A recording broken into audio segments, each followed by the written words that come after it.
Ana tinha amado e selado. Ou seja, Deus não queria que ela gerasse naquele momento. Só que Isabel não. Isabel, ela era estéril. Não tinha como ela gerar. Só que quando Lucas vai iniciar esse evangelho, ele não inicia falando somente de Zacarias, mas ele faz questão de mostrar para nós que o que vai acontecer com Zacarias e Isabel aconteceu no tempo de Herodes. Mas qual a ligação de Herodes com Zacarias e Isabel? Lucas poderia começar aqui a narrativa falando de Zacarias e Isabel sem ter nenhuma necessidade de falar de Herodes. Só que quando nós examinamos o texto, nós vamos entender a importância de começar o texto, que vai falar de um milagre sobrenatural, mas começar falando de Herodes, porque Herodes, irmãos, teve um peso muito grande sobre a vida do povo de Israel. Herodes era um homem mau, Herodes era um homem perverso, Herodes não temia a Deus. É por isso que nós vamos ver em outra parte da Bíblia falando que Herodes morreu comido de bicho porque ele não deu glória para Deus. Mas por que Lucas faz questão de anunciar que no tempo de Herodes houve um milagre na vida de Zacarias e de Isabel? É simples, porque toda vez que nós ouvimos falar de Herodes, logo a ideia que traz na nossa mente é que o tempo não era um tempo favorável, não era um tempo que se manifestava a glória de Deus, era um tempo de caos. Então todas as vezes que Deus vai operar um milagre, irmãos, Deus ele não vai esperar o tempo favorável para operar o milagre. É no tempo de caos que Deus opera o milagre. Lucas escreve isso e com muita precisão, porque Lucas está dizendo, no tempo do rei Herodes, no tempo do caos do homem perverso, Deus vai operar um milagre sobrenatural. Que aqui eu abro um parênteses. Eu não sei como está a sua vida. Eu não sei se você está passando por alguma turbulência, ou se o momento que você está vivendo hoje é um momento de deserto. Porque nós sabemos, a nossa vida ela é feita de fases. Há um dia que nós acordamos e estamos alegres, mas basta uma palavra, irmãos, que parece que o nosso dia acabou. Automaticamente a fase ela muda. Então tem pessoas que no culto de quinta entrou sorrindo, mas no culto de domingo já está triste, porque aconteceu alguma coisa de quinta para domingo. Então eu não sei qual é o tempo que você está vivendo hoje, mas eu tenho uma palavra de Deus para a tua vida.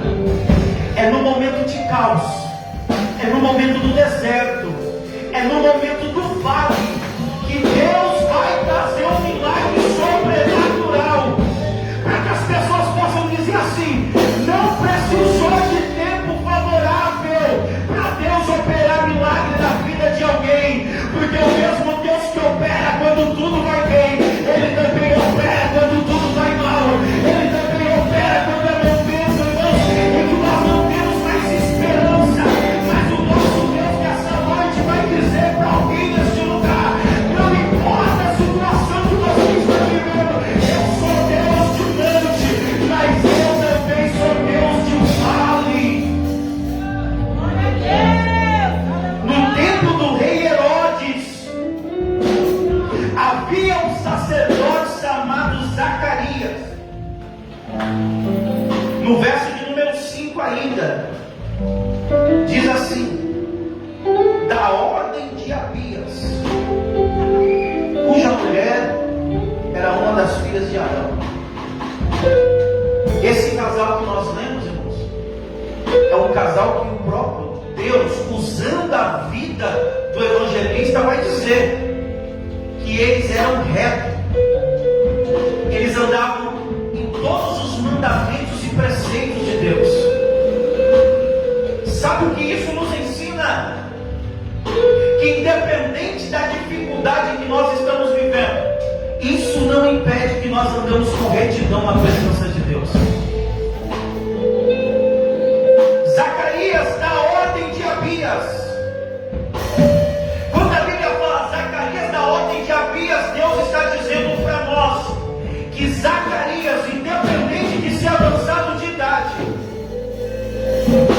andava em retidão a Deus. Porque ele sabia que sobre ele tinha uma ordem. Todo sacerdote entende que há uma ordem sobre a sua vida. A ordem sobre a vida de Zacarias era a ordem da família de Abias. O crente, irmãos, para alcançar a vitória em Deus, ele precisa entender. Ele precisa respeitar a ordem de Deus na vida dele. Tem muito crente, irmãos, desordenado. Tem muito crente que não obedece mais a Deus. Tem muito crente que não obedece à ordem da promessa. Tem muito crente que não obedece à ordem do tempo de Deus. Mas Zacarias é diferente. Ele é da ordem de Abias. E a Bíblia vai dizer cuja sua mulher é uma das filhas de Arão. Seu nome Isabel. Ou mais perto do original, Elizabeth. Os dois eram justos perante Deus e andavam irrepreensíveis. Quem olha para Zacarias fala: Zacarias é avançado de idade. Mas Zacarias olha e responde: eu sou avançado de idade, mas não me impede de andar em retidão. Quem olha para Isabel diz: Isabel é estéril. Isabel responde: sou estéril, mas isso não me impede de andar em retidão. É alguém olhando para nós e falando: quem é ele, quem é ela? São pecadores, pecam, são falhos. E nós respondemos: mas isso não nos impede de andar em retidão. Alguém pode olhar e falar assim: o filho está nas drogas, o marido na bebida, mas nós iremos responder: mas isso não impede que nós andamos em retidão. Alguém pode olhar e falar assim: mas está desempregado, está passando uma prova terrível, mas nós dizemos assim: mas isso não impede que nós andamos em retidão. Porque andar em retidão, irmãos, não é algo que esteja vinculado com quando alguma coisa vai bem, mas é uma escolha daquele que está obedecendo a ordem. Se nessa noite você está obedecendo a ordem de Deus e você escolheu andar em retidão, há um milagre sobrenatural para a tua vida. Versículo 7. E não tinha filhos, porém Isabel era estéril, e ambos eram avançados de idade. Quando eu li esse texto, o Espírito Santo ministrou no meu coração. Por que Deus destaca as duas falhas desse homem, desse casal que é reto perante a Deus? Por que Deus destaca que um é avançado de idade e o outro é estéril?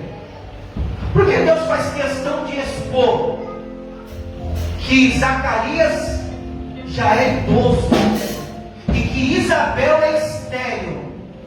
E aí o Espírito Santo ministrou no meu coração, porque nessa noite Deus, Ele quer mudar algumas coisas velhas que estão na nossa vida. Sabe aquele papinho que antigamente servir a Deus era melhor? Antigamente nós íamos no monte, as coisas acendia graveto no chão, a água acendia. As pessoas falam assim: antigamente o culto era melhor. Só vive de passado, quem vive de passado é no Deus.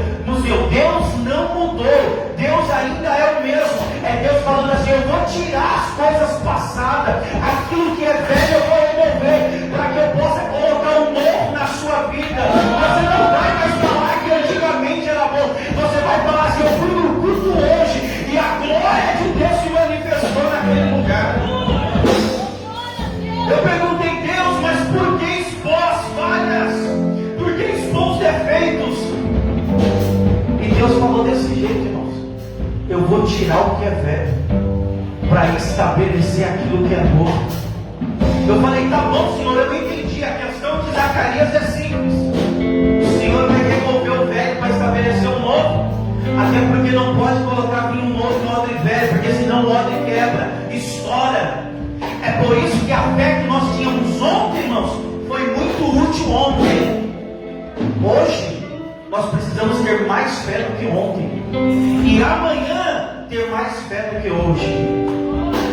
O que passou, passou. Dessas coisas eu não me lembro mais, mas prossigo olhando para o alvo, que é o meu Senhor e Salvador Jesus Cristo. Aí eu falei: Espírito Santo, mas por que Isabel o Senhor expôs que ela é estéril? E Deus falando assim: tem muita gente que está igual Zacarias e Isabel, dentro do templo, servindo a Deus, mas vivendo de coisa passada e não conseguindo gerar nada novo porque é estéril. Aí Deus falou assim, através dessa palavra, que eu vou remover o velho e pessoas vão começar a gerar coisas novas. Deus vai arrancar a esterilidade para que você possa gerar sonhos novos, para que você possa gerar projetos novos, para que você possa gerar coisas novas na presença de Deus. É Deus dizendo assim: hoje no culto de ceia, no ministério Vale da Luz, eu retiro o que é velho, eu tiro a esterilidade, para que você possa viver o novo e para que você possa gerar coisas novas. Deus remove coisas velhas e Deus estabelece coisas novas. O texto diz: e aconteceu o quê? Exercendo ele o sacerdócio diante de Deus na ordem da sua turma, segundo o costume sacerdotal. Eu não sei se você já leu esse texto com esse sentimento, mas quando fala desse turno de Abias, nessa época aqui, irmãos, tinha no mínimo 20.000 sacerdotes para oferecer sacrifício no templo, para oferecer incenso no altar de incenso. Tem alguns rabinos que dizem que Zacarias ele nunca entrou no templo. Essa foi a primeira vez e talvez a última. Agora você imagina todos os dias Zacarias chama a sua esposa, se prepara e fala assim: pode ser hoje que Deus vai me chamar para que eu possa oferecer sacrifício de adoração dentro do templo. E o nome dele não saía, porque havia uma disputa muito grande, 20.000 sacerdotes, e ele no meio dos 20.000, como que ele seria chamado? Aqui Deus fala comigo e com você. Às vezes, porque nós começamos um propósito de oração e Deus não respondeu, nós fazemos piquinho para Deus. Zacarias está todo dia indo para o templo, esperando que uma vez ele tivesse a oportunidade. Não desfalecia, não retrocedia, não fazia barganha com Deus, não colocava Deus contra a parede. A mulher estéril em casa, a idade avançada, talvez Zacarias saindo de casa e ouvir alguém falando: vai fazer o que no templo? Sendo que a mulher não pode gerar, já é avançado de idade, já não tem mais vigor para nada. Sai desse negócio, para de esperar isso daí. Sabe quando alguém fala para nós: para que ser crente? Para quem ir para a igreja as coisas não mudam, a sua casa continua do mesmo jeito.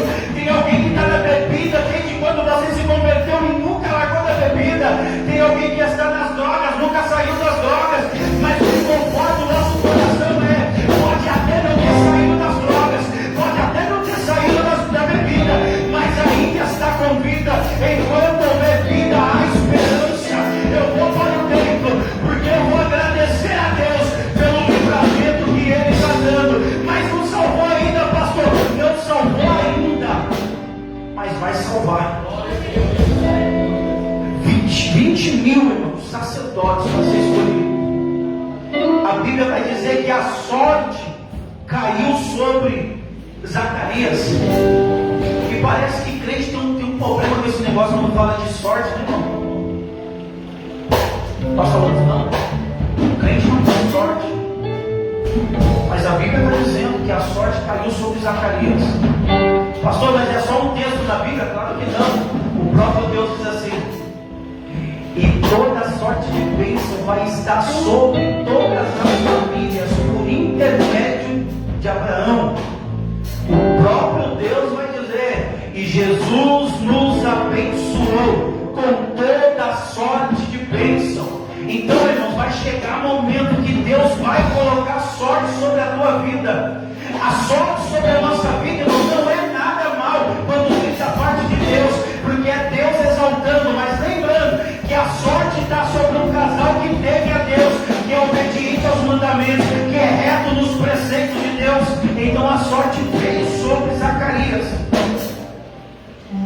Imagina Deus no céu.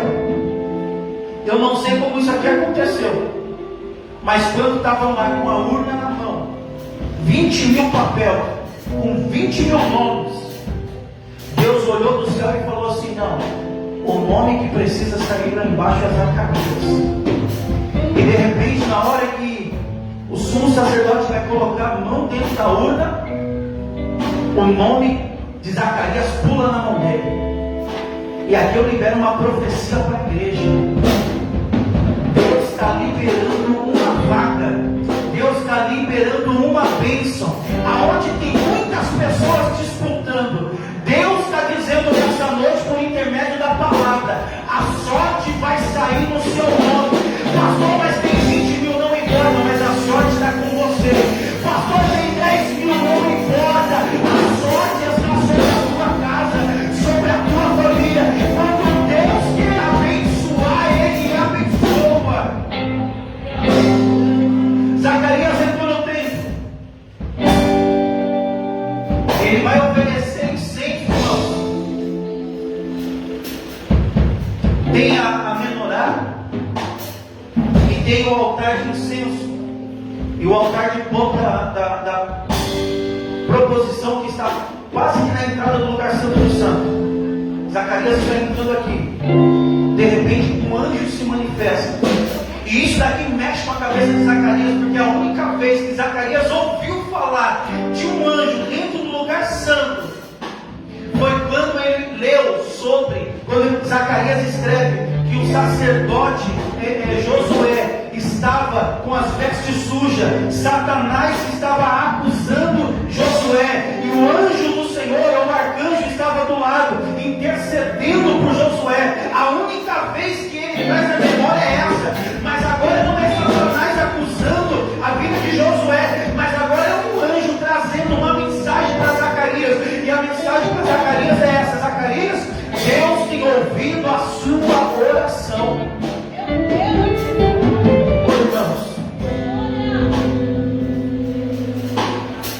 Como é bom quando Deus ouve a nossa oração.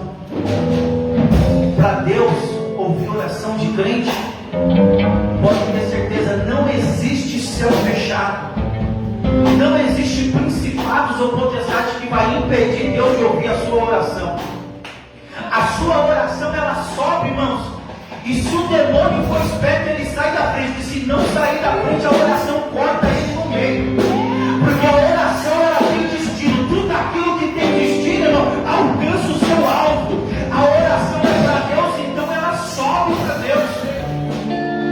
Você lembra quando Daniel estava lá na Babilônia? Daniel capítulo 10, a Bíblia diz que ele orou 21 dias. E Daniel tinha um costume. Daniel orava 3 vezes ao dia. E a oração de Daniel, Deus respondia. Só que lá na Babilônia, junto com Daniel, tinha também aproximadamente 43 mil judeus que estavam na Babilônia, que foi levado cativo. Então tinha 43 mil homens que estavam orando também. A oração dele junto com a oração de Daniel. E a oração de Daniel subia até o trono de Deus. Mas quando estamos no capítulo de número 10, alguma coisa aconteceu. Porque houve uma troca de reis, alguns reis morreram. E agora o rei que assume o poder na Babilônia vai falar assim para o povo judeu: olha, vocês podem ir embora. Mas Daniel fica. Daniel também já está idoso, já está velho. E agora ele está orando sozinho. Um homem idoso, um homem de idade avançada, lutando contra os principados da Babilônia. O céu da Babilônia, irmãos, era repleto de demônios, principados e potestades, a ponto do anjo, quando ele vai ter com Daniel, vai falar assim: Daniel, desde o primeiro dia a oração foi ouvida, mas o príncipe da Pérsia impediu que a gente passasse. Aí o arcanjo Miguel precisou descer, precisou batalhar. Eu imagino, irmãos, essa cena. Daniel com a sua idade avançada, mas Daniel tinha crédito no céu. Daniel estava orando, o anjo Gabriel queria descer com uma mensagem, mas os demônios não deixavam. Aí eu imagino o anjo olhando para os demônios e falando: vocês não querem deixar eu passar?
Isabel, tua mulher, dará luz a um filho, e porás o nome dele de João. E terás prazer e alegria, e muitos se alegrarão no seu nascimento. Porque será grande diante do Senhor, não beberá vinho, nem bebida forte, e será cheio do Espírito Santo desde o ventre da sua mãe. Agora, irmãos, a Bíblia diz que Zacarias estava orando. Só que a Bíblia diz que enquanto Zacarias estava orando, o anjo do Senhor foi visitar Isabel, verso 13. Mas o anjo do Senhor disse a Zacarias: não temas, porque a tua oração foi ouvida. Ponto. E Isabel, tua mulher, dará luz ao filho. Irmãos, você entende que o que nós, quando nós olhamos para esse texto, parece que a oração de Zacarias era: Deus, faz com que minha esposa gere. A oração de Zacarias era essa. Porque o anjo vai dizer: não temas, porque as tuas orações foram ouvidas. Ponto. E Isabel, tua mulher, dará luz. A mulher não está com Zacarias no templo. Zacarias está no templo exercendo o seu ofício, orando para que Deus possa dar um filho para ele, para alegrar a família. E enquanto a mulher está em casa, aquele que está no templo recebe uma resposta da parte de Deus. Você vai entender isso aqui. Você está aqui hoje. Tem alguém na sua família, na sua parentela, que precisa ser salvo, que precisa de uma cura, que precisa de um milagre urgente. Tem alguém na sua casa que precisa que Deus haja assim no imediato. Mas a pessoa não veio, ficou lá. Mas você veio, crendo que por intermédio da sua vida, Deus pode alcançar ele lá na casa. Aí Deus achou graça, porque ainda que você está passando por esse processo junto com alguém, isso não impediu você de vir para o templo e exercer o seu ofício de adorador. Porque adorador é assim, irmãos: chorando ele adora, sorrindo ele adora e dá glória misturada com aleluia. Com a porta fechada, ele vem para a igreja, ele dá lugar para o Espírito Santo. Mas com a porta aberta, ele vem para a igreja, dá lugar para o Espírito Santo e ele entrega a profecia. Deus sabe que você não está aqui de fachada. Deus sabe que você não está aqui mascarado. Deus sabe que você é adorador de verdade. Então, porque você está aqui, Deus está visitando a tua casa nessa noite. Deus está visitando a tua família nessa noite. Deus está visitando a sua parentela nessa noite. E é o nosso Deus que fala através da minha boca. Deus está manifestando o Filho amado Jesus Cristo, para que haja salvação lá. Mas pastor, não é lá em casa, é lá numa cadeia, é lá no presídio, é lá no hospital. Para Deus não existe cadeia, para Deus não existe hospital. Deus visita onde estiver. Enquanto você está aqui, Deus visita. Para encerrar, para nós entrarmos na ceia, olha o verso 15: porque será grande diante do Senhor, não beberá vinho nem bebida forte, será cheio do Espírito Santo, já desde o ventre da sua mãe. A gente lê o verso 15, parece que Deus ele vai pular algumas etapas, porque Jesus Cristo ainda não morreu e ressuscitou. Como que está falando que João Batista vai ser cheio do Espírito Santo dentro do ventre da mãe? Quando nós olhamos o verso de número 15, parece que Deus está colocando algumas coisas na frente de outras, e não condiz com Deus que nós servimos. Mas aí nós entendemos. A Bíblia diz que quando Maria ela está grávida, ela está gerando Jesus, o próprio Espírito Santo vai colocar no coração de Maria: vai visitar sua prima Isabel? E eu imagino, porque a Bíblia fala que eles moravam em lugares montanhosos, lugares de montanhas. Então Maria está com Jesus no ventre.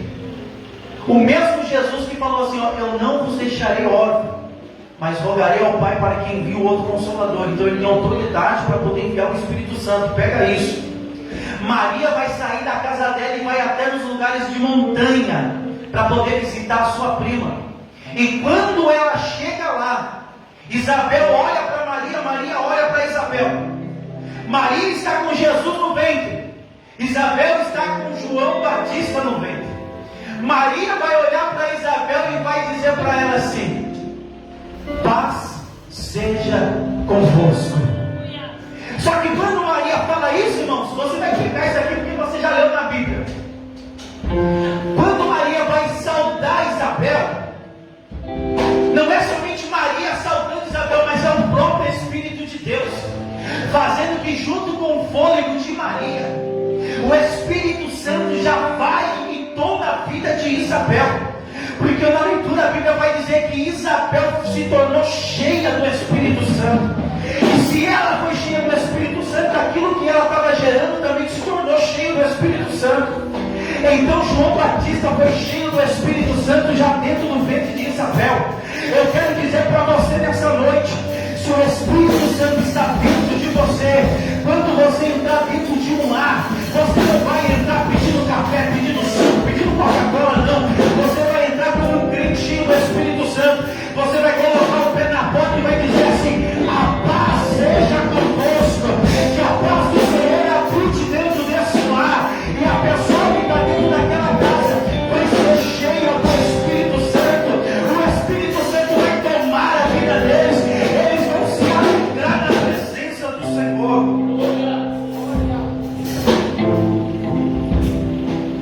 João Batista é conhecido como a voz que clama no deserto. 400 anos Deus não falava. 400 anos o povo ia para o templo, sacrificava o cordeiro, acendia o incenso e voltava para casa. 400 anos. Você está 5 anos na presença de Deus, não recebeu a resposta, já está pensando em desistir. 400 anos o poder de Deus não se manifestava, a palavra de Deus não tinha efeito na vida do povo. Deus não falava com o povo. De repente João Batista se manifestando como a voz do que clama no deserto. 400 anos sem Deus falar. Mas em um dia Deus quis mudar aquela história. Deus olhou do céu e falou: 400 anos de silêncio, então eu preciso levantar uma voz. 400 anos sem ouvir Deus falar, eu preciso levantar uma voz. João Batista, a voz do que clama no deserto, levanta para romper o silêncio. Irmãos, eu não sei como você entende o que nós estamos vivendo. Parece que as pessoas perderam o temor a Deus. Ninguém mais respeita as coisas de Deus. Estamos vivendo momentos de silêncio. Mas Deus preparou essa noite, culto de Santa Ceia, para gerar o João Batista dentro de você. Uma voz do que clama no deserto. E você não vai ficar com medo de autoridades.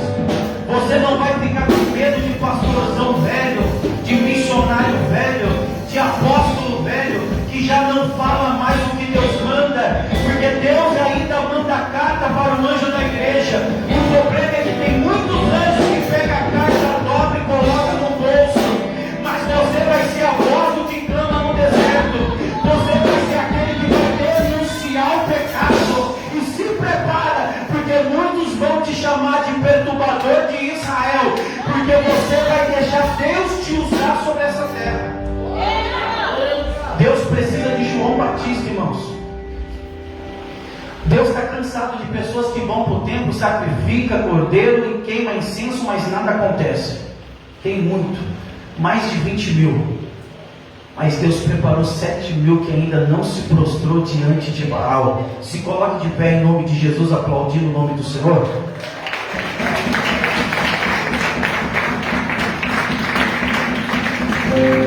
Eu quero chamar nosso irmão Diácono Igor, nossa irmã Diaconisa Priscila, se aproxime da mesa da ceia.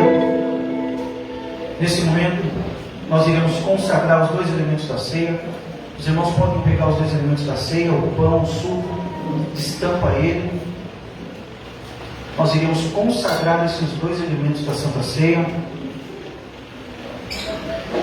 Primeira carta do apóstolo Paulo à igreja de Corinto, capítulo de número 11, verso de número 23, está escrito assim: porque eu recebi do Senhor o que também vos ensinei, E o Senhor Jesus, na noite que foi traído, tomou o pão, e tendo dado graça, partiu e disse: tomai e comei, isto é o meu corpo que é partido por vós, fazei isto em memória de mim. Semelhantemente também, depois de cear, tomou o cálice, dizendo: este cálice é o novo testamento no meu sangue, fazei isso todas as vezes que beber, em memória de mim. Irmãos, nós vamos orar consagrando esses dois elementos da ceia, o pão e o suco, que a partir de agora não será mais algo preparado por homens, mas verdadeiramente será o corpo e o sangue de Cristo. Isso daqui, irmãos, é um mandamento, porque isso se torna perpétuo até que o Senhor ele volte. Então nós iremos anunciar a morte dele. Como que nós anunciamos a morte dele? Participando da ceia e crendo que um dia o Senhor ele vai voltar para arrebatar a sua igreja. Amém? Estenda as mãos para cá em nome de Jesus, consagrando os elementos da ceia. Deus, em nome de Jesus, aqui estamos com a nossa mão levantada, Senhor, em direção a esses dois elementos da ceia. Aqui está o pão, aqui está o suco. E que a partir deste momento, meu Pai, não venha ser mais, ó Deus, uma massa levedada, preparada por homens, e nem um suco, meu Pai, arrancado da vide, manipulado, mas que venha ser o teu corpo e o teu sangue, para que quando a tua igreja ingerir, Senhor, que haja uma renovação de aliança, que haja, meu Pai querido, uma renovação, meu Pai, de dons, uma renovação de línguas, uma renovação de poder sobre a vida dos teus filhos. Senhor, quando nós participamos da ceia, nós estamos declarando que nós temos um dono, que nós temos uma marca, que nós estamos selados, Senhor. Por isso, meu Pai, eu peço que ao momento em que os seus filhos, meu Pai, participarem da ceia, que haja cura espiritual e cura física, em nome do Senhor Jesus Cristo.